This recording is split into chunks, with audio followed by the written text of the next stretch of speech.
And now, for your listening pleasure.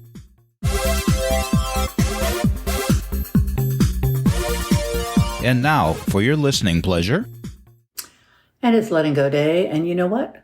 Just when I thought I had my life figured out, bam! Everything is changing, and I'm thrilled. I'm Carol Lynn Sanick, life coach, author, high-value woman. This is my podcast, Thrive, where 365 days a year, I hope someone thrive. So, am I thrilled or am I not so thrilled? Yes, this will be work. And yes, now I have to let some things go or really just move them around to make time for the new things that have arrived. I have ADHD, that's no secret. And I can only handle about 5 ideas percolating in my brain. Anything more than that, and I hit the wall while running. On top of all this, I'm attending a virtual conference for women in publishing next week, and I need to be ready to roar and learn. Okay, so how do I do this? Because it's a process, and no one wants to make the wrong decision or put off something that might be really important to do.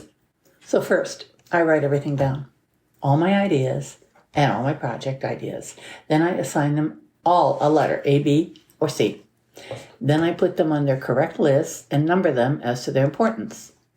Most of the things that hit the C list are the things that get put on hold. I also rank them as to how much time they will take to do weekly, as they will go on a calendar. I keep a desktop calendar in writing as to what gets done every day of the week. I know all you computer geeks out there are telling me that this is what spreadsheets are for. Well, you know what? F that. I don't do spreadsheets. I work weekends. I keep interesting hours. I take a day off every other week. On one of those days, I might take Rosie to daycare to play while I head to a library downtown to grow as an author. Or on another, I lunch with friends, and then on both of those days, I read for the rest of the day. I think I was clear. I take a half day off, and I read a self-help book the rest of the day every week. Every plan I have has a cycle, and all the things that I have in front of me that did not make the cut, well, they'll get picked up as other things cycle off. It always happens that way. It is a must to go slow, though, if you want to succeed. And that's why I can't have any more than 8 things.